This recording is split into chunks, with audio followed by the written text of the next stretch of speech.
What is up, people of the internet? Welcome to the Waveform podcast. I am your host today, Ellis Roven. I am joined by my co-hosts, Marquez. And I'm David. Yeah. Pretty weird, huh? Yeah. So, guys, we host a tech news show. We're covering what's new in tech. Right. And as you may know from many of my trivia questions and random tangents, I love tech that is specifically not new. And I also love buying it and filling my apartment with it. Right. VHS. And VHS, cassette tapes, anything, you know what I mean? So I was doing what I do, browsing the internet, getting ready to buy some stuff. And I found a bunch of VHS types I really liked on this cool site called Retrospekt. And a lot of the time when you're buying things like, especially VCRs and CRTs, you are buying from an old guy in the middle of nowhere with a garage who just repairs this stuff and, you know, barely makes enough money to scrape by. And it's just sort of like a weird passion project. Best way to buy film cameras too, by the way. Right? Old guy in the Midwest who doesn't know the value of what he's selling. I was thinking it was along the lines of like old guy whose like partner said, you got to get rid of this stuff. Oh. And then they're selling it at a discount that they wish they didn't have to. All of this is true. Yeah. All of this is true. Totally. Yeah. But so you can imagine my surprise when there's an About Us tab on this website, Retrospekt, and I go, and this company has like 40 employees. I know. And I begin going through their website and I realize they don't just sell VHS tapes and VCRs and CRTs. They sell film cameras. They sell old digital cameras. They sell old watches. They even make a few original products. And I thought, this is such a cool company. I have to find out who's behind it. And it turns out it's this really, really cool husband and wife duo named Corey and Adam. And they have, you know, no relation. Yeah. We're going to let them explain it in their own words in the interview. But David, you're an avid film photographer. You've heard of the Impossible Project. Mm-hmm. So the Impossible Project, some odd years ago when Polaroid shut down their instant film operation and the factories were all closed and it became sort of impossible to get this film, a little project got started called the Impossible Project, where they would just acquire as many Polaroid cameras as they could, take whatever film was in there out of them, make sure the film was still good, bring the cameras back to life, and sort of become the official supporter of these Polaroid cameras. And then the way this cool business Retrospekt got started is it was these two college kids, Corey and Adam, really liked Polaroid cameras. When it all got shut down, they started going around thrift stores, buying as many of them as they could, just kind of obsessively. And when they got linked up with the Impossible Project, they became one of the Impossible Project's main suppliers. Makes sense. Yeah, and also a bunch of former Impossible Project employees now run a little shop called Brooklyn Film Camera, which is one of the like best places to buy revamped Polaroid SX70s. They're hardcore about fixing Polaroids. They're like one of the only places in the United States that does it, and they're great. And I'll let them tell the rest of the story of how this blossomed into this 40-person massive business. But I hope you guys enjoy this wild retro ride we're about to go on. Exciting. Retro tech. So without further ado, I will let Adam roll the interview, and away we go. Through the magic of editing. Whoops.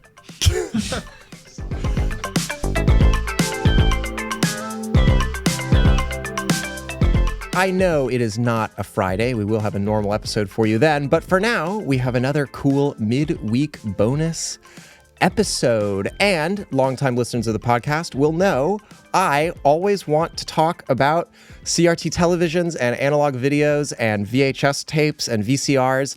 And there's not a lot of room or space for me to do so. So amidst all of my crazy tape collecting, I came across a very cool website called Retrospekt.com, and I met the two very cool people who own this very cool website. And today we're going to talk all about tech that is disappearing from our lives and why it's cool and how to repair it and a whole bunch of really great stuff. So welcome, Corey and Adam. Thank you so much for inviting us. Of course. I'm so excited. As soon as I got the email back from you guys, I was like, yes. So the way we like to kick these things off is if you guys met someone at a party and had to explain to someone who had no context whatsoever what it is you guys do, what's the pitch? So Retrospekt is a consumer electronics company that specializes in a lot of retro tech. We both refurbish and restore some of the retro tech, and we produce some of it. And then the third pillar is that we also sell other people's newly manufactured retro tech or things that are adjacent to it, such as music or film. Cool. Way cool. So how did this journey begin for you guys? Because I think, if you look through the internet, you go on eBay, Facebook Marketplace, you'll see, random guys in their basement putting together old VCRs or stuff like that. But you guys have this like really comprehensive business that tackles a lot of avenues. So yeah, how did this get started? And then how did it get to where it is now? Yeah, good question. Our origin story is very much wrapped up in Polaroid's story. And they have a great story too. There's a lot of great documentaries about how Polaroid Corporation ended and seized their manufacturing of instant film, and how this great company called the Impossible Project bought miraculously the last standing film factory in the Netherlands and kept the machines running to reproduce instant film as we know it today. And it's actually improved from those early days where they had to reformulate the chemistry of the film. So it's a great story. I mean, I could talk about that forever. We were users of Polaroid film, and when Polaroid stopped, they abruptly announced the end of film manufacturing in what year? It was around 2005, but they still had some materials to make it for a couple of years. They had a sell-off plan. So what was happening on eBay and the is people suddenly a pack of Polaroid instant film was $30-$40 on eBay, where historically, in the 2000s, it was maybe $10. Yeah. Mm-hmm. So we were users of instant film, super sad that film was disappearing. We heard about the Impossible Project early on, and our solution for continuing to shoot film, we were broke college students. We could not afford the $30 eBay film. Our little hack was going to thrift stores and finding cameras that still had film inside and shooting what was left. So you could get, a Polaroid camera at Goodwill for a couple bucks. It had 5 good shots left. And that's what we would use. And people were donating them in masses. I remember going to a thrift store and you could find 10 Polaroid cameras on the shelf. That is not true anymore. But what happened was we amassed a giant collection of Polaroid cameras. And at that time, Adam and I, this is back when we were dating, we're now married, we moved to Milwaukee, where we are now, for graduate school. And we moved bins and bins of cameras with us, and decided that was not something we wanted to have as a fixture in our home for eternity. So we started selling them online, and very quickly the Impossible Project started buying them from us. So we, cut out the middleman of eBay and started working with them directly to sell them what we call raw cameras. We would just find them. They had flat fees for what they would charge to buy this vintage Polaroid camera, and we would work with them in that way. But we got really good at it and continued to build these networks of people sourcing them from all over the United States, to where it grew and grew, to where, I don't know, there was a definitive point where it was more than a hobby. Yeah, around 2012, we found out we were the biggest global supplier for the Impossible Project, for their hardware, their cameras. And that just continued to develop. And I think at a point it went from how can we pay a couple of our bills? It'd be great if I could cover my internet and my electric bill. And then suddenly it was oh, I think I can pay this semester's tuition. And I think that's when it started becoming a little bit more real for us, that there's some business potential there.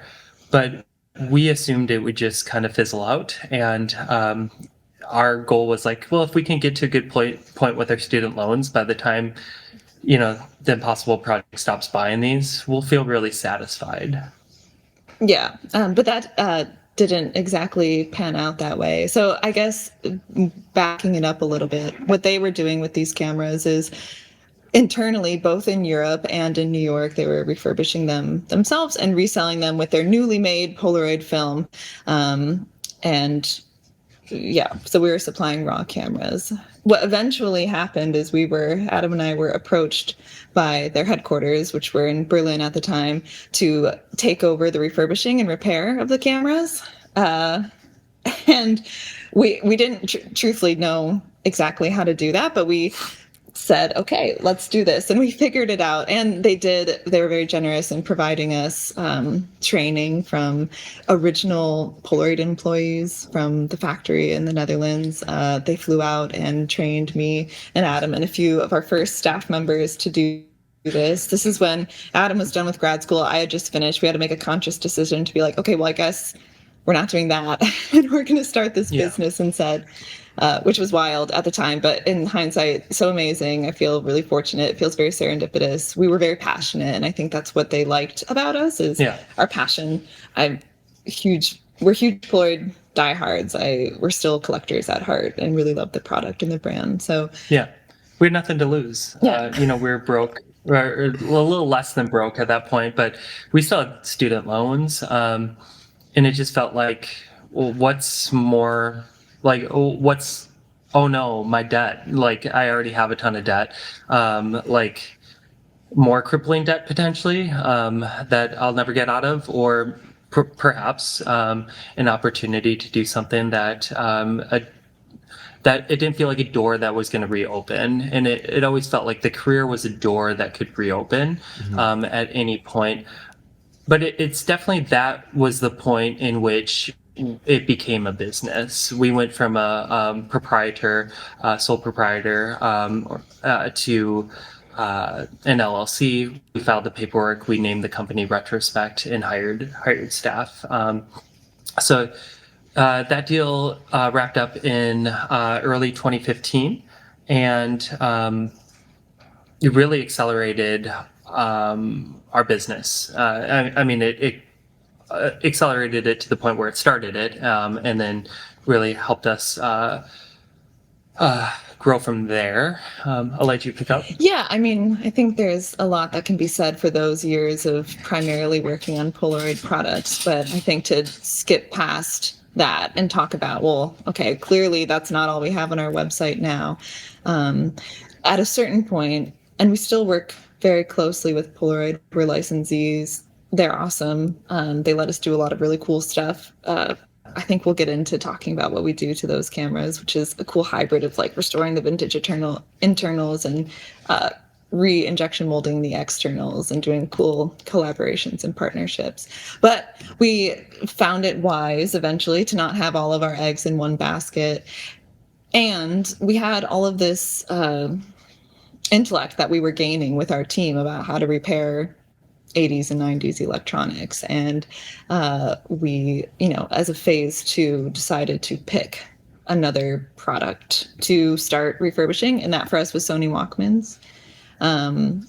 And since then it's just catapulted. And we have brought in newly manufactured things too. Like, we're not selling used records. We sell newly pressed vinyl records, combination of new and old cassette tapes.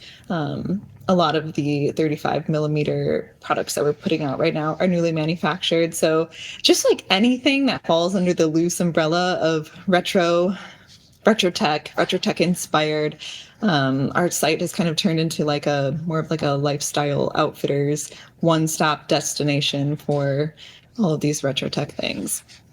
Wow, that is so unbelievably fascinating, especially the fact that you guys got your start in sort of the procurement side of it all. Because as someone who's also obsessed with retro tech and whose apartment has way too much retro tech in it, one of the hardest parts about it as like a hobby, if you can even call it that, is finding this stuff.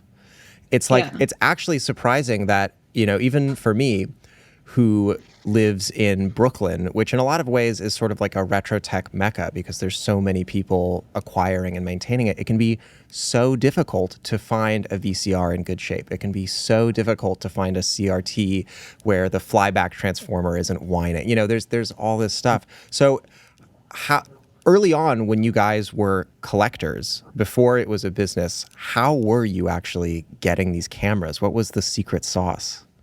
It was just easier back then, too, Yeah. to be honest. I mean, you had Craigslist. Facebook Marketplace wasn't a thing at that point. We're in Minnesota too, and the thrift circuit in Minnesota was phenomenal. Yeah. And it paired really nicely with Polaroid discontinuing their film and knowing who the Impossible Project was. And the Impossible Project, though they had an insurmountable task to overcome to create Polaroid film or Impossible film with the new formula, it was really challenging to use. So even people using it weren't super thrilled about it. So there's just a lot of these cameras being donated. Gotcha. And that was the opportunity for us in which the volume was there to support what we were Interesting. doing. What I've noticed now, too, is like, so around that time or maybe a little bit later, there was also like no shortage of point and shoot 35 millimeter cameras, like, you know, the Pentax, Minolta, like really nice stuff, like the stuff that you would maybe, I don't know, that my parents used in the 90s. Yeah. And now that's super hard to find again. So I think like being like slightly ahead of the trend is helpful. Like right now we just earlier last year launched a digital camera program, you know, early 2000s digital cameras.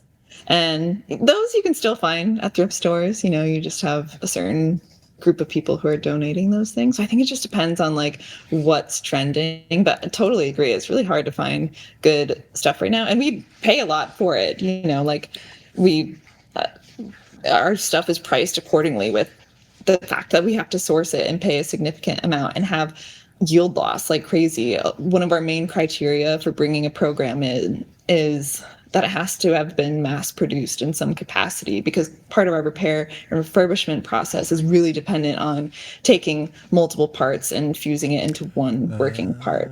Okay. There's only so much we can do with like new components, which we do, 3D printing, which we do, injection molding, which we do if like the numbers can support it. But the ability to source quite a few models that at least the internals are the same and modular and then piece them back together, that's really part of our criteria. Interesting. So for example, no, we don't do 8-tracks. Not yet. Yet. I'm Yet. really glad you touched on that because that was pretty much where I wanted to go next. Before I jump into that, I just out of curiosity, what were you guys studying in grad school? Oh, thanks for asking. I have my master's degree in speech language pathology. Oh. Yeah, and I have my master's of science in occupational therapy. Oh, okay. Wow. So I do see exactly what you meant when you were like, you can always go back to those careers, but you had this like wonderful opportunity to do this. That is so interesting. Yeah, and we picked the careers. We both have psychology undergrads, and we got done with school in like 2012, and it was competitive to get a job at Starbucks. Like we're still recovering from the financial collapse. We had friends that had great degrees that couldn't get jobs, and we just felt like, how do we delay going into the workforce a little bit longer until things kind of resolve, and delay our student loans being due. So You go to grad school. Yeah. school, and ideally, if you're clever about it, you pick things that you don't need to do a bunch of prereqs for, that you have mild interest in, and at that time, it was very much the people that had skills were getting jobs. So you really wanted a specific skill that you could go into the workforce with. So that's what stimulated that decision for us. And out of all the things we do, we want to do it with a lot of passion and excitement. And of course, one can do that with their education, but it kind of also felt like a compromise at the same time of working in those fields, because it just felt like what was the right thing to do, but not necessarily that thing you wanted to do. Yeah. Makes sense. No, I totally, it's funny. I actually really, not to talk too much about myself here, but I can really identify with that. I graduated college within like 3 or 4 months of like COVID really going into full swing. So it was very clear immediately out of school, I was not doing anything career wise.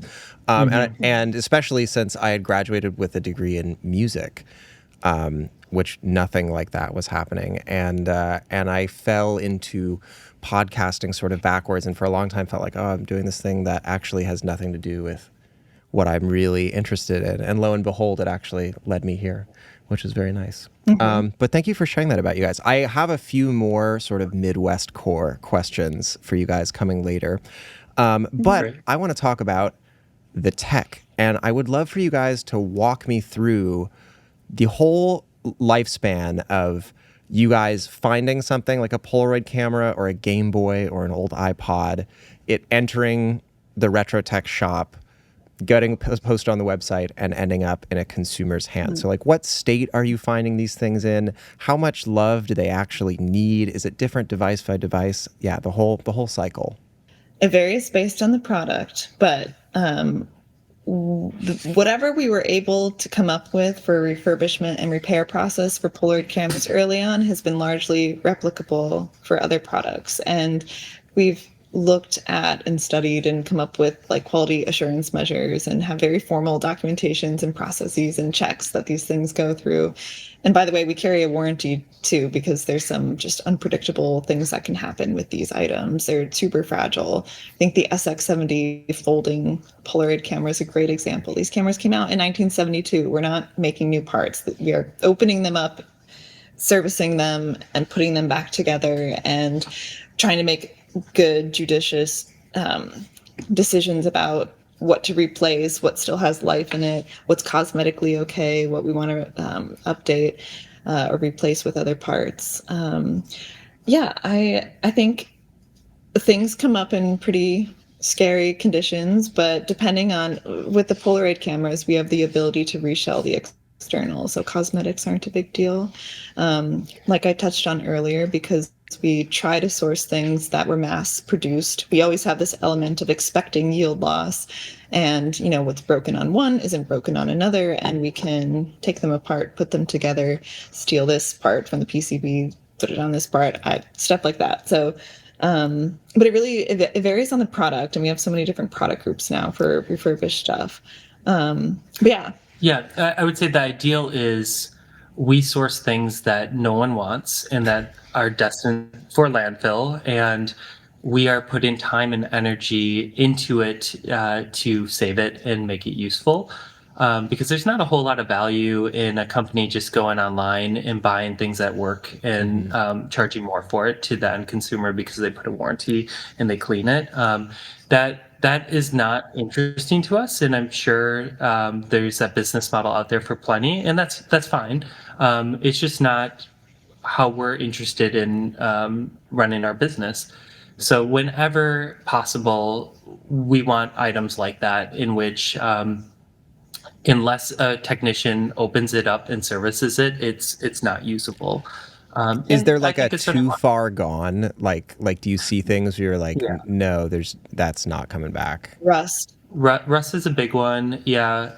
I think we had an SX70 once that I swear was in a house fire. I think we just kept it and put it somewhere. Yeah. Aw. We used it as a trophy. Yeah, it was special in that way. Yeah. So rust is a big one. Mold obviously can be a problem, especially with human health in general. But then with cameras, the lenses, you often want to avoid mold. But our team also can take apart lenses and clean them too.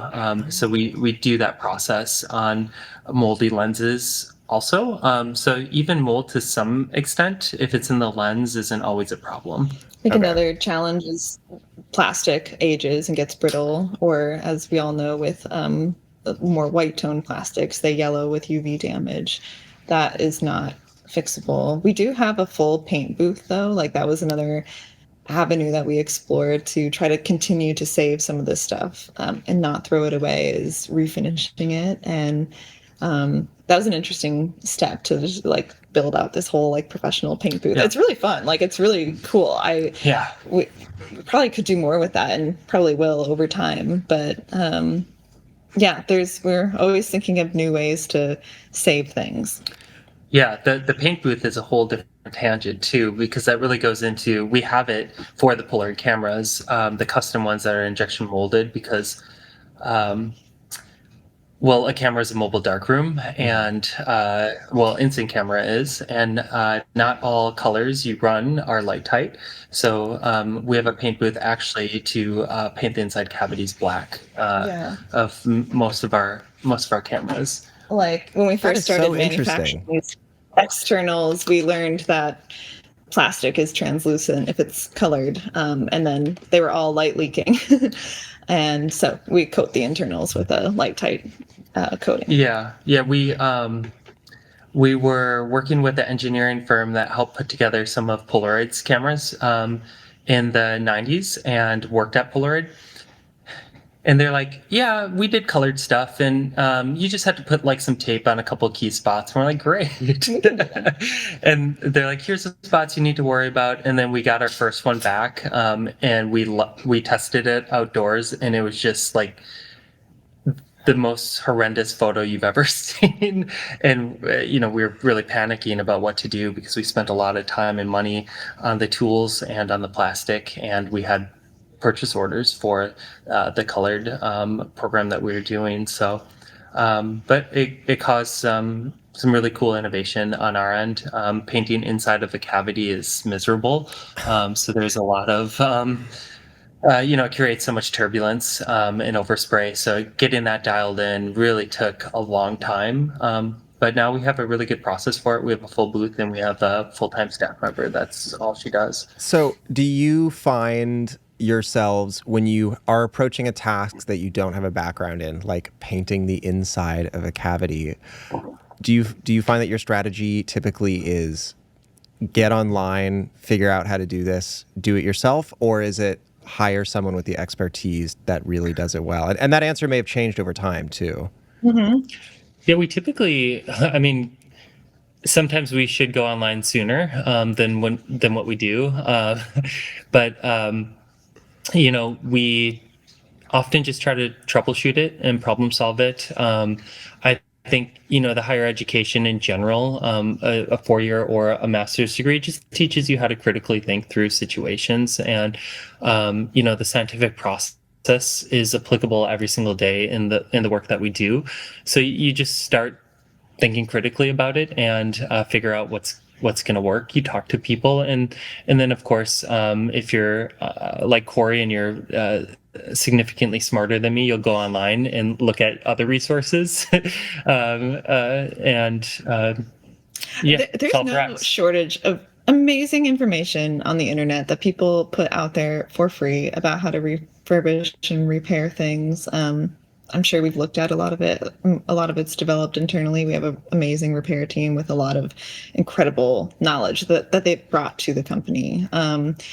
But yeah, for sure, we're watching YouTube videos too.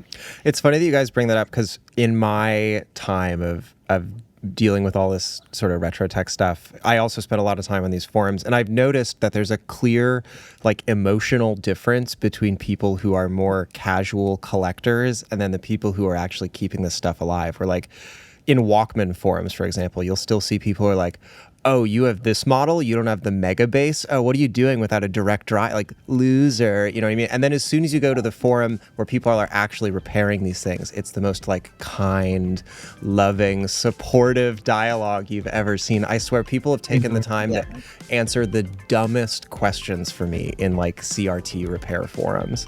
Yeah. And I've never, it is great. It's such a great group of people.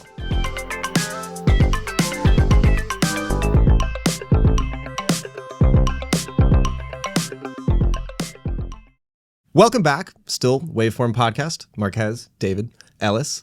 Guys, we were talking about retro tech Do you guys have a memory of a specific piece of retro tech from your childhood that is very near and dear to you? Oh gosh. Boy.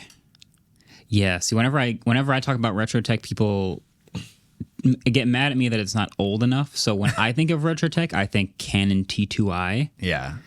To me, that counts. Adam Old shot with that school. camera Yeah, for a that long counts. time. That's my retro tech right there.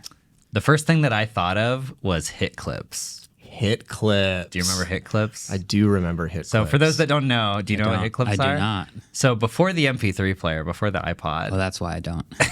yeah, it was. There are these little cartridges that kind of look like like the actual machine kind of looks like a little Tamagotchi that is on a keychain, and you like hook it to your belt clip or whatever on your pants. Okay. And then you would have individualized cartridges that are little squares that you put in the device, hookups and headphones to, and each cartridge was a song.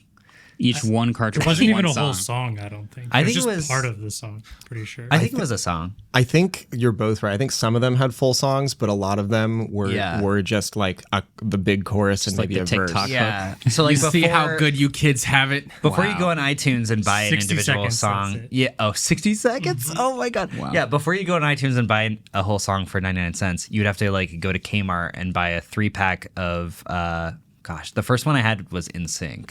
So I bought 3 NSYNC hit clips for like $15. But it was Which is just insane. it was more than just like media you would listen to. Like the whole thing was that it was a keychain, and so everyone would see what cartridge you had in Yeah. it. It was like very much a way of yeah, like, you would jingle them on your pants and people could like see what music you were in. I'd be like, oh, that it. guy's pretty cool. He listened to Yeah. this. It's like the really retro version of like the song that plays on. Is it MySpace that did that? Where like Yeah. a song is playing and Yeah. you're like, oh, that's part of who they Your are. profile Exactly. song or whatever. I see. Yeah. That's cool. Now we just have the weird like thing on Tinder where they're like, you can see like someone has the worst music taste ever at the bottom of their profile. You link your Spotify and just exposes you for like Yeah. who you really are. Oh gosh. Dang. Anyway, so we're gonna keep talking about retro tech with Corey and Adam, but this next section starts off with like this really cool conversation because not only do they have this crazy operation refurbishing and repairing all sorts of cool stuff, they also make their own products, their own original products. And specifically the product that they make that you can find in stores like all over the country. I was in the MoMA design store and I saw one there. They make a portable cassette player. And for anyone that knows anything about portable cassette players, making one is actually like a really difficult task. They actually mentioned this really hilarious problem when refurbing old Polaroid cameras where the plastic begins to degrade over time. I'm sure. And a lot of light leak happens. And so when they're rehabbing these old Polaroid cameras, they usually will take them apart and take them into a paint booth and paint the entire inside black. So that none of the light, light can gets through. That's yeah. smart. Super interesting. It's a good idea. Flashbacks to my 3D printed camera. Yeah, right. Yeah. With all the same problems. Had to paint the inside of that black to stop really? the light from leaking through. Yeah. Did not know that. Yeah. Anyway, Yeah.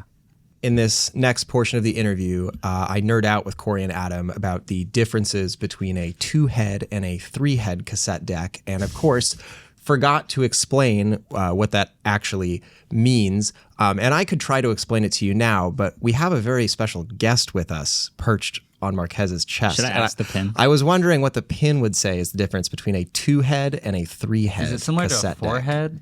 Like, What's the difference between a 2-head and 3-head cassette tape player? oh no. Finding tape player info. It's a good sign. It's a good start. A 2-head cassette tape player uses a common head for both recording and playback, while a 3-head cassette tape player has dedicated heads for recording and playback, offering superior sound playback and recording fidelity. That was good. That was possibly one of the best answers I've heard it give. It was that was really sort good. of wrong about the last part. Yeah. You don't actually get better fidelity out of it, but what it allows you to do is listen to the sound as it's written to the tape, whereas a 2-head deck, you can only hear exactly what you're putting into it. So if there's something wrong with the tape or you're blasting the tape too hard and it's clipping, there's no way to know until you rewind and play back the tape. Whereas with a 3-head deck, you can listen directly to the tape that you just printed on. I understood all of that. Got it. Cool. If people want to know more, they can Google it. And if you're a musician and you're in the market for a cassette deck, you probably want a 3-head deck. 3 heads are better than 2. 3 heads are in fact better than And a 2. 4-head is better than any of that. And a 4-head. I'm pretty sure there are 4-head VCRs. Now we're talking. But we'll get to VCRs later in this shebang. Anyway, okay. Adam, Epic. roll the tape. A 3-head tape? Speaking of, or I'd like to move on to a specific device that you guys do that when I found out about it, it frankly kind of floored me that you guys were able to do this. And that's the CP81. And for those that are unfamiliar, the CP81 is Retrospekt's new cassette player. And not to go on another little tangent, but so, my background is as an audio engineer, music guy. And a question I get asked all the time is, why are microphones worse? Which of course is not true, but if you go back to the 60s and the 50s to the 70s, you have all of these classic, beautifully sounding microphones that you can't get anymore. And I have to explain to people, it's like, not only have we lost the schematics for how those microphones were originally built, we have lost the schematics for the machines that built the parts that built those microphones. Like literally, the sauce is gone. We would have to reinvent it to get there. And I kind of thought that was the case with cassette players, right? Because the last big cassette mechanism, for those audience members that don't know, a cassette mechanism is the motors and record head and the transport buttons, and essentially the part that's actually reading the cassette. The last big maker of those, Tanishin or Tanashin, I actually don't know how to say it, went out of business 10 or so years ago. So where do you guys, are you reinventing the wheel here? Have you found some random factory in China or Taiwan that still make, what's the deal? How do you make a new cassette player in 2024? Yeah. Well, so I have so much to talk about there. I guess I'll start with your last question. When we started looking at this, actually back in 2019, there were a couple on the market that were really just poor performing. And I know. we had sampled them with the manufacturers, and we didn't really care for it. So we just kept doing the refurbishment and restoration. As we took on some more skilled product development FTEs, and time went on, some of these factories got a little bit more sophisticated with their options, and we were able to sample some things that we felt like were getting close to what we wanted. And then we were able to adjust it further. Even still, the quality is so hard to get right out of the factory. So what we have to do is we have a third party that inspects them before they leave the factory. And even if they fail a couple times and finally pass, they come here and we 100% inspect them. And we basically have to retune everything to get the tuning as precise as we want it to, because their standard deviation we don't feel like is acceptable. We have to adjust the playhead or the azimuth quite frequently with them.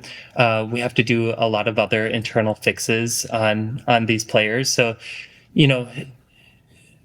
to just get something functioning and usable to the end consumer is very difficult and not the easiest thing to complete without a team of people that already knows how to repair and refurbish the Sony Walkmans, and can then apply some of that learning and knowledge onto the newly manufactured. We look at our manufacturing in iterations. So right now the CP81 is the first iteration. We're working on our CP82 presently. So once we can get a factory to consistently make the internal functions correctly and accurately into our specifications, then we start modifying even further the some of the tech that it contains, and also the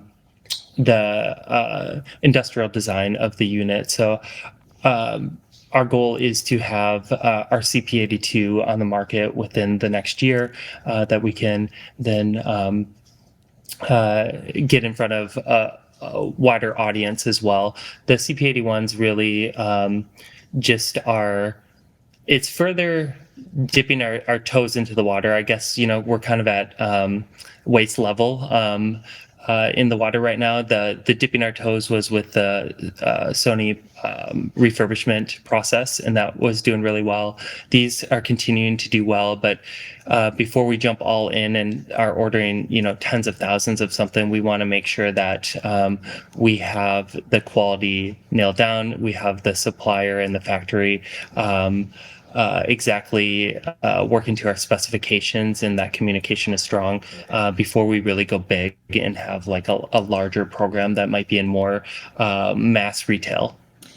And to just tie a bow on that, I mean, the Sony Walkmans are amazing. They're incredible. We just can't keep up with the demand. We can only source so many, which is a lot, but every Christmas we sell out of them, and they're incredible machines. There's so much R&D poured into them. Incredible factories, multi-tool cavities pumping these things out, and they're awesome. So we're in our infancy of like trying to fill the void. There's clearly a demand for things that play cassette tapes, which is awesome. Yeah, and we're printing cassette tapes like never before. It seems like every record label is Yeah. making tapes all of a sudden. Yeah. It's cool. Yeah, the challenge with the cassette players is everyone wants them. They want high quality and they want low price, and it's really hard to kind of merge those two things together. And the way we like to segment it is, the thing we can always have in stock and have a good quality performance is our CP81. And then if you really want a nostalgic experience with the, in our opinion, the best consumer electronic, the consumer experience of the portable cassette player, then you have a Sony Walkman. Which all this is a hilarious conversation. We're talking about cassette tapes. Like magnetic tape is also just not the best format to listen to music. I know. We're like, we're kind of, it's kind of ironic when you think about it that way. But we love it. I love it. Our daughter, we have a 2.5-year-old. She loves playing cassette tapes, and but yeah, I mean, that's where we can get into the nostalgia conversation. Like having a tangible experience is really something people are. And also like, so I'm sure our listeners already know this because I never shut up about it, but I have a huge cassette collection. And I've always found that even though, like you said, there's a lot less fidelity in a cassette tape, especially a Type 1 cassette tape than a modern file, there's some records that I would listen to like over and over and over again and never really like got why they were so popular until I listened to them on cassette, and I realized like, not that they're recorded poorly or they were made for lower performing systems, but without all of the added harmonics and noise that you get from a cassette, the mixes can actually feel a little empty, and the mixing and mastering engineers, I think, sort of plan for that. One record for me is the Springsteen Welcome to Ashbury Park.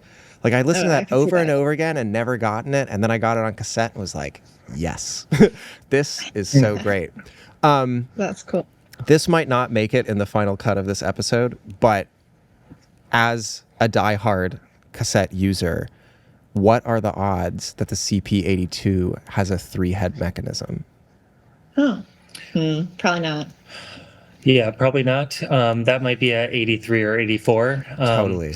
It's one of the hardest things to accept as a business owner is what you want to do and what you can do. And what we want to do is big. What we can do is small. We are it's owned by Corey and myself. We have no other investors.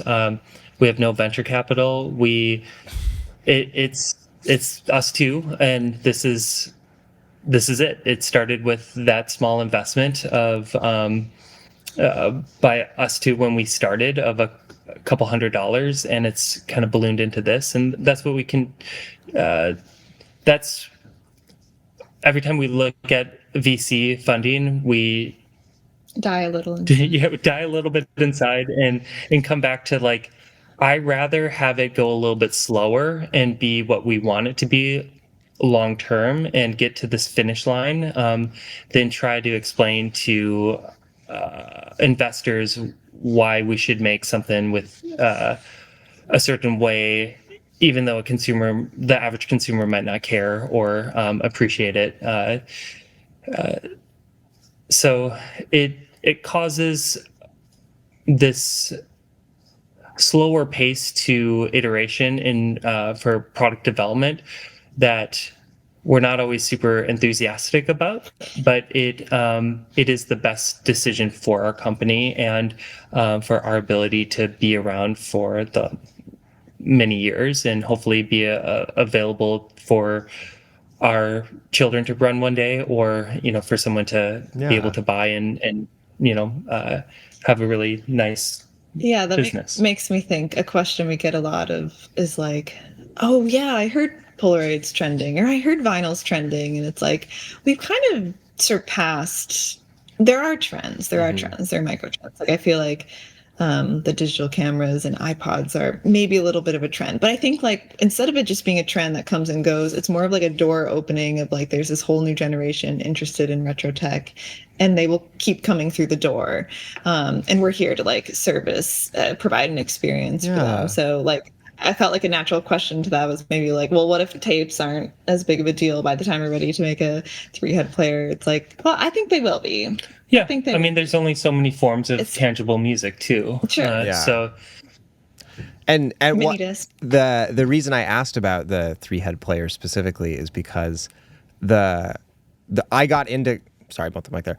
I got into cassette when I was doing a lot more music, and I picked up an old 3-head deck so that I could effectively use it as like an effect pedal, like run it out of the computer into the record head and then immediately hit the play head and go back out. And so, man, a little mini 3-head player that I could use both in my music studio and, whew, That'd be rad. There's a pretty big musician that their manager contacted us about doing a cassette player with, and they know cassettes very well, and it didn't get off the ground because it wasn't exactly that, a 3-head. So if we ever get there in the future, I'll know who to hit up. Yeah, exactly.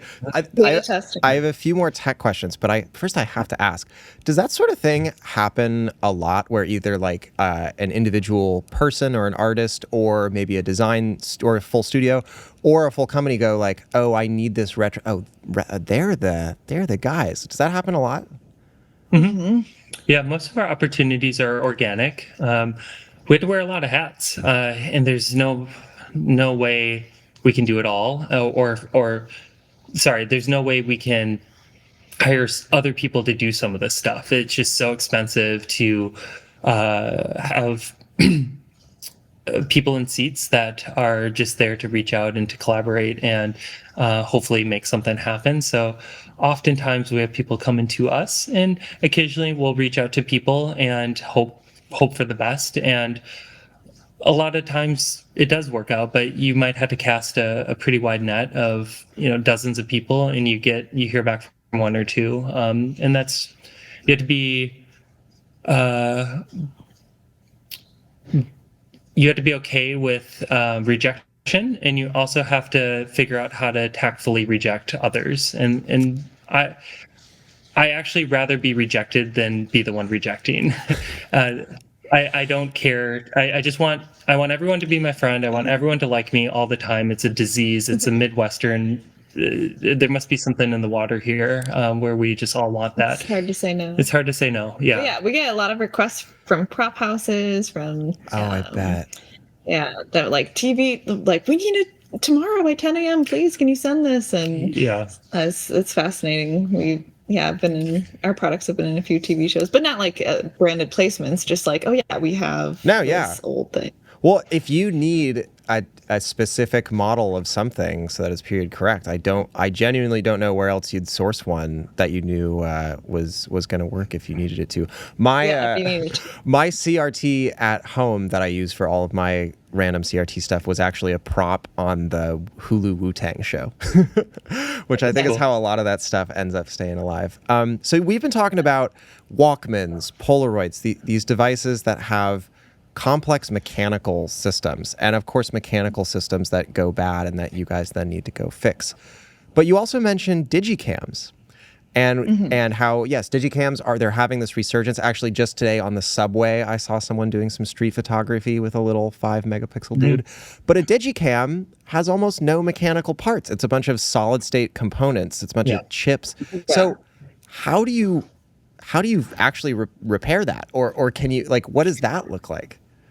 Yeah, the value with us doing that typically is that we can source new batteries for them. We can get new memory cards, or some of them are like smart media and you can only get like vintage cards. And we put together the entire kits. We do all the testing on them. But yeah, typically if it's not working, you can figure out the board that's not working on it. And if you have a replacement one, you can swap them. But you're doing a lot of swaps rather than actual repairs. And in some ways that makes it easier, and other ways it makes it miserable. Yeah, you get to a certain time frame with circuit boards where you can't fix them. They're proprietary, and unless you're going to try to go remake the boards, which is almost never going to be lucrative for us unless we have like a huge demand.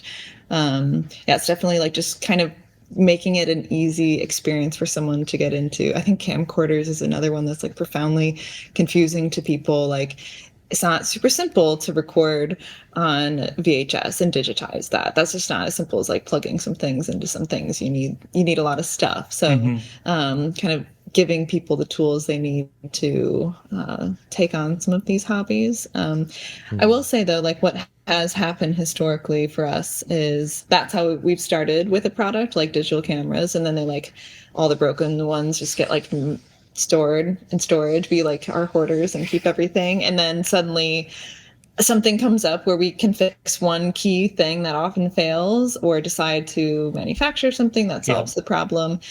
But because we have so much like dead stock sitting here, then it becomes viable. So we hang on to a lot of that stuff. And we try to categorize it too when it goes into kind of our cold storage. So we can look at a spreadsheet and say, well, gosh, we have 3,000 units that all have this broken part on it. And if we simply remade this, we sell them at $100 a piece. And, if it costs X amount of dollars to remake this part and all this time to repair it, then now suddenly it's a viable endeavor for us to reverse engineer and remanufacture a certain component. So we've done that plenty of times on products as well, where there's just one thing that continues to fail. And it's the best and the worst all at the same time. It's the best when you get to the finish line and you have the replacement component. It's the worst when you're trying to actively repair them and you're constantly asking yourself, why are we even sourcing this thing that always has this one thing that goes wrong? Right. Because then you can't simply swap out stuff. You can't really bring your yield loss down until you have a replacement component for it. Did you say 5,000 units in stock? Is that actually what some of your stock of these items look like? Our portable cassette players, we probably have a couple thousand that are in. Yeah, you had to source a lot of these. I think the Sony sports watch. That is crazy. Oh my!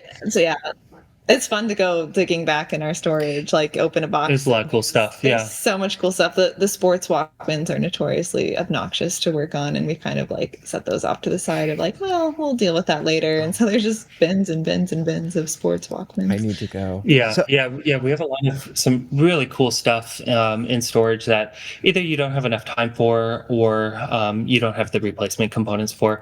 Where our team is working on, so Sony is really frustrating in that it's like every time they made a portable cassette player, it was like they made one new and like didn't like iterate or even just simply like add a couple more components to something, it's like a whole new player. So you might have 5 that kind of share similar parts, but a lot of them, it's like that part belongs to that line specifically, and if you it makes it really hard to say, well, we need new motors for these, and we have 5,000 of these portable cassette players in storage with bad motors.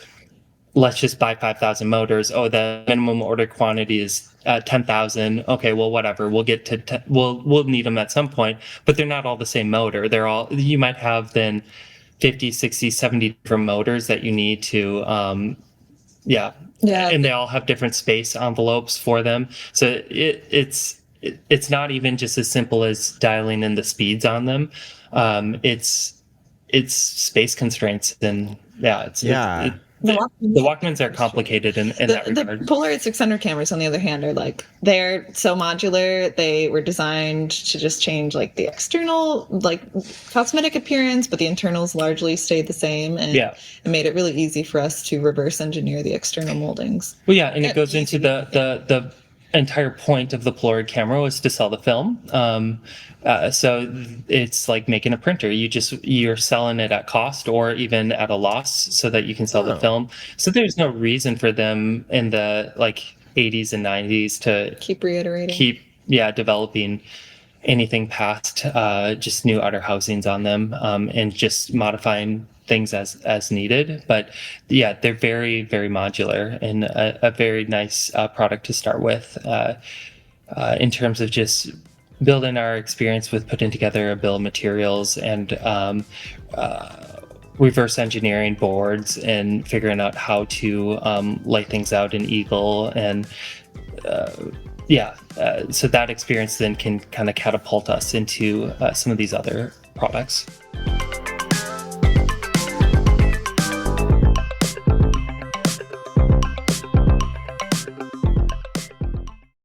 Welcome back to the Waveform podcast. You're catching us mid-interview with Corey and Adam from Retrospekt. This next part of the conversation is really interesting. We get down and dirty with how a lot of this stuff is repaired. We talk about the difference between repairing a film camera or a Walkman, which has lots of mechanical parts, versus repairing an early 2000s point-and-shoot digital camera, which is almost all ICs that if you can't track down, that gets really tough. We also talk about the differences between refurbishing and repairing, which they consider 2 different tasks. And finally, we talk about the big, giant 40-person operation that they have going on there. And I really hope eventually, not that we're going to be going to Milwaukee anytime soon that I know, but if we are there... Wisconsin. Fear the deer.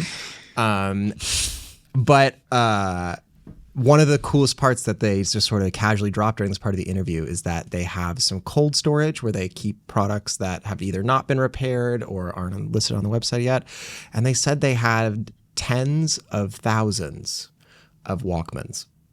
Whoa. They have a warehouse with tens of thousands of Walkmans. This operation, like... You think of Retrotek as being like a really niche hobby, and then the scale that Corey and Adam have built their business to is like really remarkable. So I hope you guys enjoy this last leg of the interview.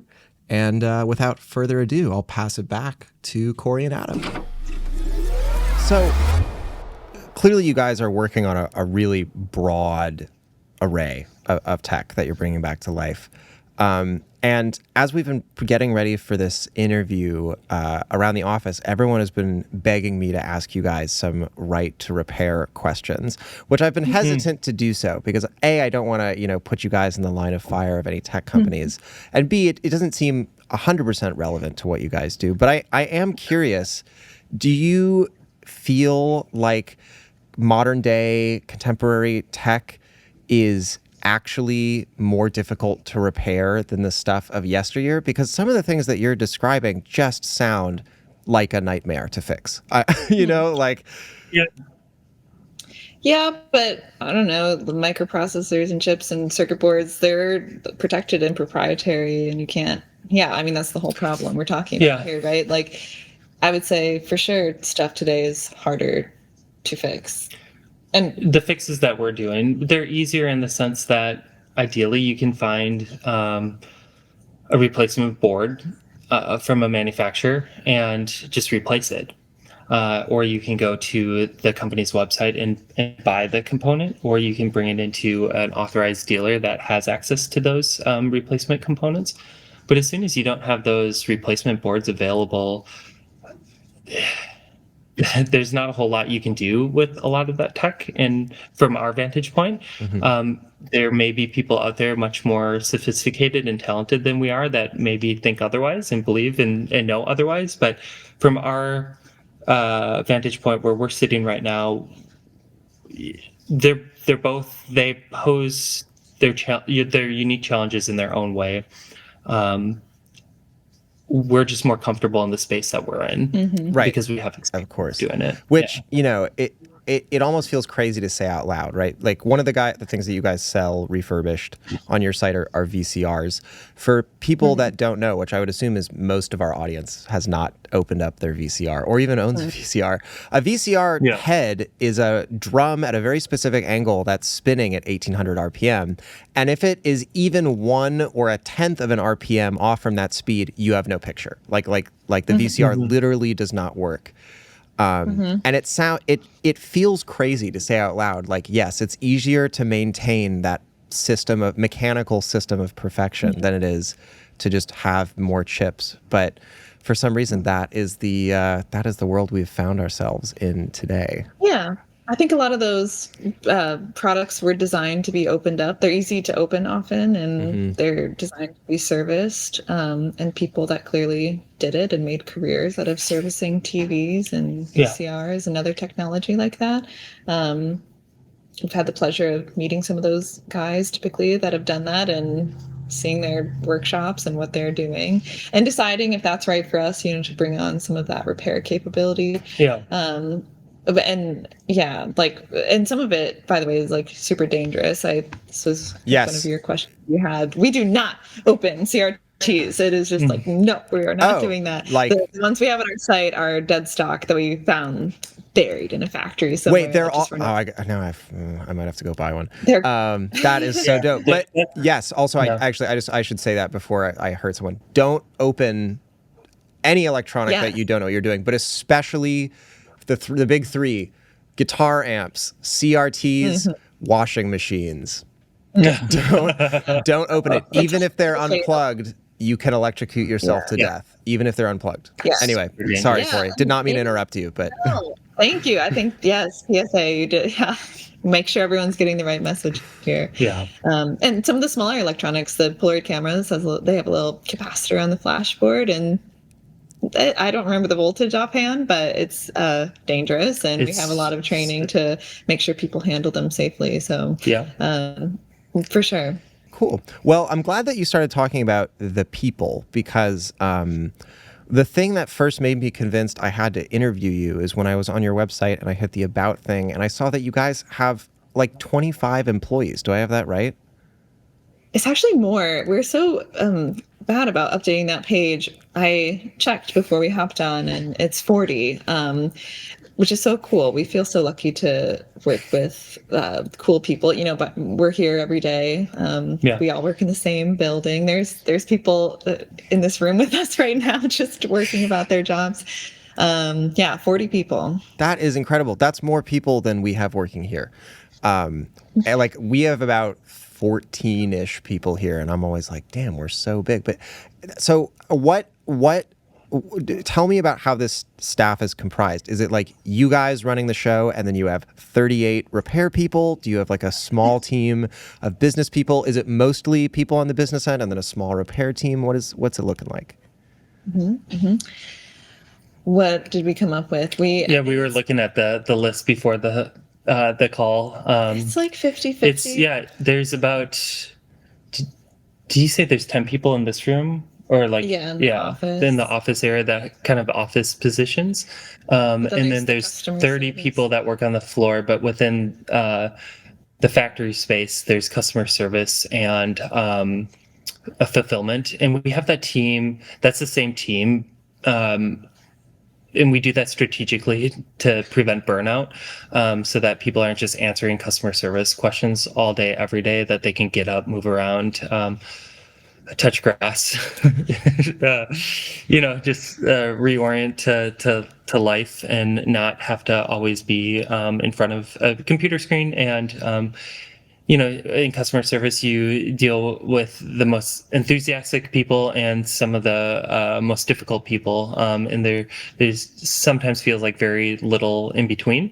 So to have that team do fulfillment and not have our fulfillment be elsewhere, and it's hard to have our fulfillment elsewhere in addition, because there's so many ones and twos of products. So I think the last time we counted, there's over 10,000 SKUs on our site.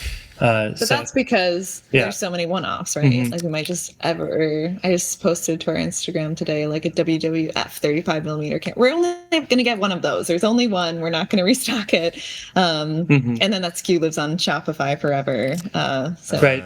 But you simply can't, you can't send that all to a third-party fulfillment center and expect it to be affordable or done as well as we believe we can do it here, and making sure that people get the right items, and that it all comes together, etc. So that takes I don't know, that's 5 to 7 people that work on the customer service and fulfillment. 10 repair refurbishment people. 10. Well, I think it's about 20 people that work on the repair and refurbishment, and 10 specific techs that only work on the repair. Because outside of the repair, you have all the quality inspections.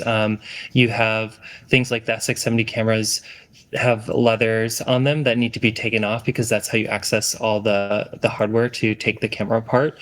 And that has a bunch of glue on it, and you have to scrape all that off by hand, and you have to polish all the chrome and clean it. And it's such a pain in the rear. So there's a lot of supporting individuals that work on the testing and cleaning prior to repair or post repair, or both. Packaging. Yeah, packaging's it. Yeah. So when you are adding to your big family at Retrospekt, specifically in the repair department, are you finding people who somehow already have all of these random skills, or do you guys have like a training program as part of Retrospekt? We rely heavily on our training program and really believe if the passion is there, we can train most anybody, truthfully. Like, we've had some hires that have brought background knowledge to the table, especially early on. One of our first hires, Brian, our head of repairs, incredible. Like, he was very integral to building this business with us, and really invested in learning how to repair the complex Polaroid cameras, and has like written his own, they're top secret, but like repair books that are just like giant, and that we use internally to train out. But as we've grown, certainly, I mean, it's always interesting we've had very good luck in both realms, hiring people that come with background knowledge and those who haven't, and just have a general passion for tinkering. And there is something to be said. Sometimes it's those people who are passionate that are kind of coming with a blank slate that take really well to some of our methodologies, which is always mindful of productivity, unfortunately, as one must be in a business. You can't spend 6 hours repairing the same thing. You blow through your profit margin. So we try to maintain a nice balance of productivity and quality. Yeah. And I think bringing people in who don't have experience repairing take better to that sometimes. Sure. That might be an overgeneralization. Yeah. And we're actually looking at it too, because we don't pay a ton of attention to it. But it's actually a 50-50 male to female ratio on the repair technicians as well. And traditionally, when we put up repair technician jobs, I don't know that we've ever had a woman apply to that position. And there's no reason not, the skill sets are all the same across whatever you identify as for your gender. And yeah, so I think that also keeps a really nice balance for the company as a whole. And most of our repair technicians start as refurb technicians, so they have a year or two experience before they go into the repair, so they really know the products well. Wait, And they get to a point. Can you explain what the difference between what a refurb technician does and what a repair technician does? Yeah, I think that's semantics worth explaining, because I think we kind of use it internally differently. We comprise refurbishment of like the cosmetic cleaning component of it and making it cosmetically acceptable, and repairs repairing it. Typically, the person who's polishing it isn't the person who's fixing the actual mechanical problems. Yeah, naturally, when it's being repaired, if it's an internal cleanliness, the repair technician needs to clean it. But so much of the tech, it's really dirty and really gross, and it takes us a long time to clean it up. And you want technicians that really have a passion for that, are detail oriented, and they port over really nicely for then repair technicians. And often the refurb technicians are also doing the quality tests after the repair has been done, or they're triaging it before it goes to repair and writing notes for the repair technician of like what's wrong with it. So there's often a lot of desire to learn because they know the symptoms of something when it's going wrong, but they don't have the final solution of how to solve it. So there's a lot of added drive that gets put into that than if you're just plopped in a seat and told to kind of fix this and you don't know why it matters. So that's been a really interesting development in our learning as just two kids that are running a company and trying to figure out how to excite and motivate and hire the right people. That sounds so fulfilling. just from the outside, like cleaning and polishing and making a product feel nice and giving love to a product, and then at the same time wondering like, but how are they going to fix that belt? Oh man, I wish I could. I could. Because I've spent a lot of time with the 90% isopropyl and the Q-tip. You know what I mean? I know what it takes to clean this stuff, and you love it when you've taken all the knobs off and you've cleaned in every crevice. You love the thing that you just cleaned, and so to heal it would be so emotionally fulfilling. Wow. Yeah. Yeah. For the right people, they super enjoy it. Yeah. Well, and the repair process takes a long time to train someone. So typically, if we can start with a refurb technician, then we know they're going to be here for a while and they really love the company that they're working for. And you're not just having all that effort that's gone into training kind of go out the door. And have to restart that program all over again, because for that 670 repairs, it's about a year until someone's proficient and doesn't need their work consistently checked and audited, because we want it to be right, and we want to get our re-repair percentages and our customer service needs down all the time. We look at those metrics and we look at how to lower them constantly and make sure that a consumer is having the best experience possible with the device that they're buying. Is it the same people that are repairing a Rolex Oyster Perpetual and are also repairing a Game Boy Color, or do you need separate casts of characters to get this stuff done? I love the juxtaposition. The watch, our mechanical watches, we work with one of our buddies here in Milwaukee who super cool. Justin Bracas is his name. He comes from a family. His dad's a jeweler. He repairs those. So that's kind of like a side collaboration thing. We don't work on watches here, although how cool. We would need a clean room, I think. It's very tools. Precise. He actually has a watchmaker that services all of them. So Justin really focuses on the $20,000, $30,000, $40,000 watches. So he's He's kind of offloading his inventory that he's like, well, these are cool. I really like these, but it's not worth my effort to try to get a buyer for these. So we think that they go nicely on our site and really fit the entire analog portfolio. So yeah, but to get to the spirit of your question, crossover, there is crossover. I would say the Polaroid repair people are a little more siloed. Just because, like Adam just said, for the SX70 folding cameras, the training time is like a year. So we utilize their talents on very specific products. But yeah, a person who repairs a typewriter also works on a Walkman, who works on an iPod. Like there's a lot of crossover and cross training, which I think gives variety to the job too. Yeah. If we can. Sometimes it's not possible or there isn't time or personnel available for cross training, but it is definitely the goal to cross train. Yeah, to cross train, absolutely. And I think it just creates job satisfaction where you work some variety. It doesn't feel like every day is exactly the same. Yeah, people, like you said, they fall in love with these products too. And, you learn something new and you fall back in love and you remember why you like coming to work every day. Oh. So, having that opportunity for technicians that do really good work and have kind of graduated from the consistent audits from our head of repairs to learn other things is great. And then it creates some redundancies for us. What you don't want to have happen is you have one person that knows how to do something and they get a really great opportunity elsewhere and they take it and suddenly you need to start over.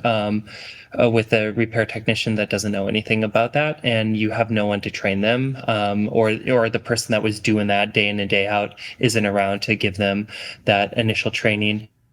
Our head of repairs, of course, can train someone, but it really is nice when you have a buddy that's right next to you working that you can ask questions right away and not feel like you're interrupting someone across the warehouse that when you have a question. Right, totally. So my last question about people might sound a little ridiculous, but I do mean it. And I'm going to have to explain some stuff because we have a lot of listeners who are not in the US. So if you're not in the US and you hear Americans talking about the Midwest, they are talking about a zone that no one has exactly defined, that begins somewhere around Ohio and ends somewhere around Iowa, maybe? Does that sound right to you guys? All I know is Wisconsin is definitely the Midwest. Wisconsin, definitely, yeah. Wisconsin is arguably about as Midwest as it gets. And the Midwest is historically where things that were made in America got made. America's auto industry is in the Midwest. Huge amounts of American manufacturing historically has happened in the Midwest. And so do you guys feel, obviously, the Midwest is not the manufacturing hub it once was, but do you guys feel that Retrospekt could exist anywhere other than the Midwest? And do you guys feel like in what you do, you're still able to tap into that lineage present in the Midwest? I love this question. I think it's super interesting. I think being in the Midwest helped catapult our business, having access specifically to injection molders. And I wouldn't say this location's necessarily known for injection molding. Certainly paper production is very key to Wisconsin. So when we started making our own packaging, working with local manufacturers was really nice. And I think the world is only getting easier to make stuff anywhere. But for us, new to manufacturing, being able to visit the factories where our tools were hung and molding parts and to see it and to talk to the engineers and the business owners who are making this stuff was really a key part of our learning. And while we do the Polaroid externals are still manufactured here in Wisconsin. Other things we manufacture elsewhere, but I think it was a unique opportunity to be able to see it in person, and I think it helped us being where we were. Yeah, individuals are are very much akin to working with their hands, and I think it's a very blue collar city, Milwaukee. So there's no shortage of people that are willing and ready to work and want to work hard and are just great to be around. And I I think in that regard of like just the human resource side of me of just wanting to work with people that you like and that you get along with and that you can row in the right direction with. That's been the Midwest has been a really great place for us. Of course, we don't know because we haven't tried anywhere else. And, I don't want to throw shade at any other state because I'm sure the other places would be great to work in as well. But there's some advantage. There's also disadvantages. We're not in the greatest like space for shipping around, whether or not we're importing or we're just shipping to California, which a lot of our customers are in California or New York or Texas. So. The Chicago orders are nice, but otherwise, we're spending a decent amount on shipping. Okay. And while we really tried initially to have our products all made in Wisconsin, and we did for many years have I think we're counting the miles before this, it was like a 20-mile radius of everything was coming in. It wasn't even the cost that drove us away from using some of the local vendors. Is really about their ability to produce quality and Or consistency, volume, and sometimes not volume in the larger sense. Volume in we do a lot of small exclusives, and it's hard to find someone that wants to even bother quoting out something if it's only 500 units or 200 units. You can really get gobbled up quickly in your pricing and make it unaffordable for your buyer or for the end consumer. So unfortunately, not all of our stuff is still made in the U.S., and we do have to import some of it. But whenever possible, we try to use U.S. Suppliers, and when on top of that, when possible, we try to use people in the Milwaukee metro. Cool. Way cool. I should have asked earlier, you guys moved to Milwaukee for grad school?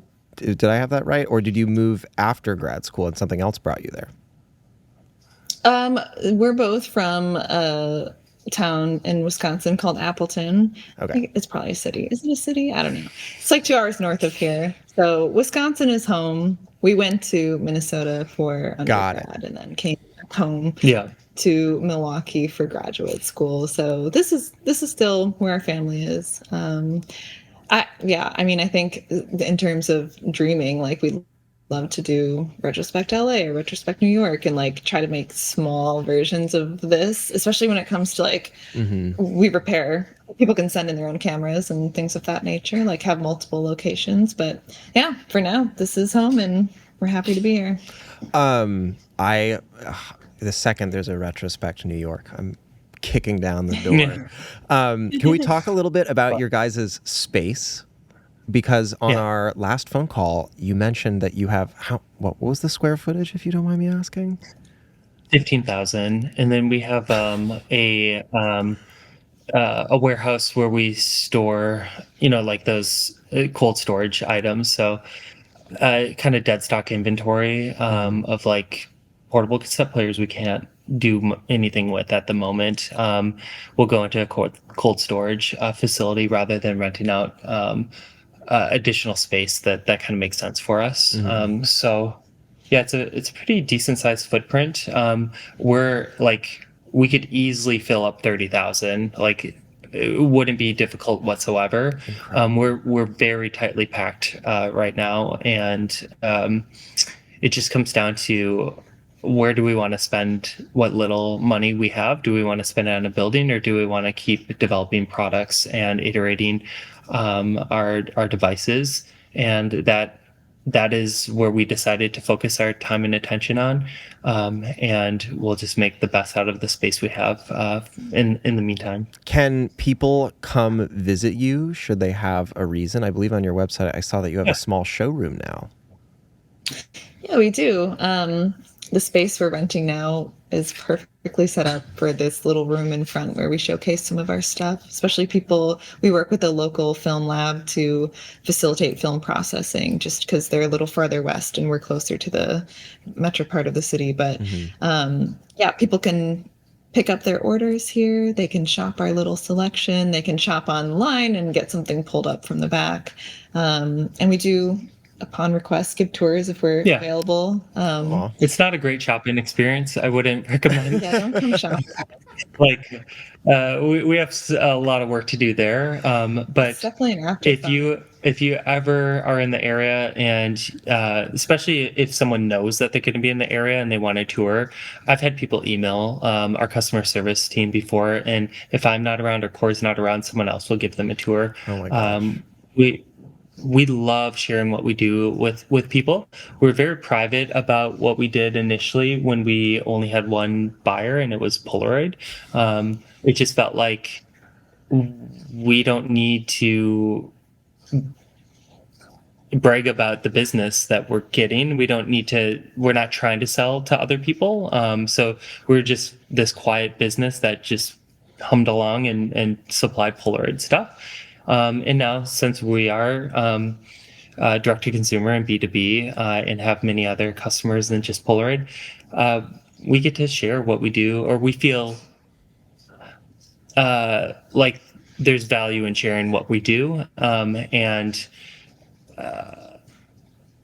we're so excited to talk to people about it and to show people around our space. So if there's any listeners out there in the Midwest that want to make a trip out here or are planning to come to Milwaukee, feel free to reach out. Oh, that is so kind of you guys. I have a few more questions. Actually, I think I just have two more questions, and then we can put a bow on this. The first one is, in your words, according to your hearts, why is fighting this fight against obsolescence so important? We talked about this a little bit before. I think we have similar answers too. I think the next generation is very hungry for tangible experiences. So maybe this isn't a direct answer to obsolescence specifically. Sounds like it to me. In terms of, well, okay, why is what we're doing important? And I feel very defensive of Gen Z, or now Gen Alpha, when people give them a hard time for liking cassette tapes or liking vinyl. Like, how incredible to be well-rounded and care about different formats or history or technology. There's so much incredible science behind some of this stuff, like how vinyl works. Super interesting when you really dive into the weeds of how it works. We have this next generation growing up on screens where their phones fulfill all of those needs: photography, music. Those are kind of the main ones. And there's this whole generation that's very curious about other formats. And we think that we can fill the void and educating, providing hopefully positive experience with this technology, and just, sourcing it en masse, giving someone a slightly different experience than finding it on eBay and hoping it works, right? That's kind of what our angle is. I as long as there's someone, and by the way, we're not the only ones doing this. I think our strategy is to scale big if possible. There's lots of small outfitters that are refurbishing and repairing things. There's other people making cassette players, and we're friends with them too. We Are Rewind is another one. We're gonna be working with them soon on something. They're technically our competitors, but it's like the more the merrier, right? Like putting these products out there. I think we just want to be a resource for people to have an analog experience. Yeah. What I often think about is like leisure is not that old of a concept. Mass production's not that old of a concept. Like consumer electronics aren't that old.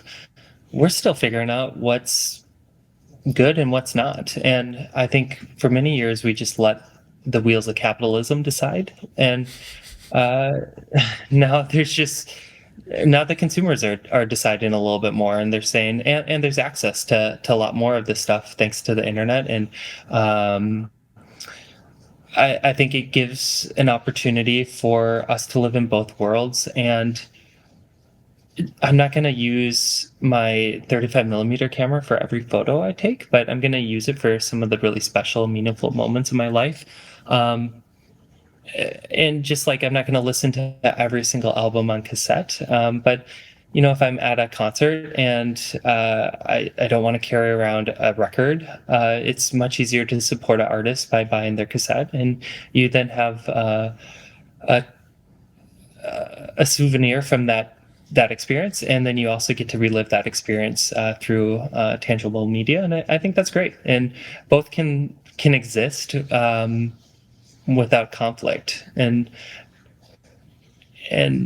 that's what's exciting to me. And we want to be a entry point for people that have that curiosity, and kind of be that just welcoming, friendly Midwestern company that you're not afraid to go in and ask silly questions.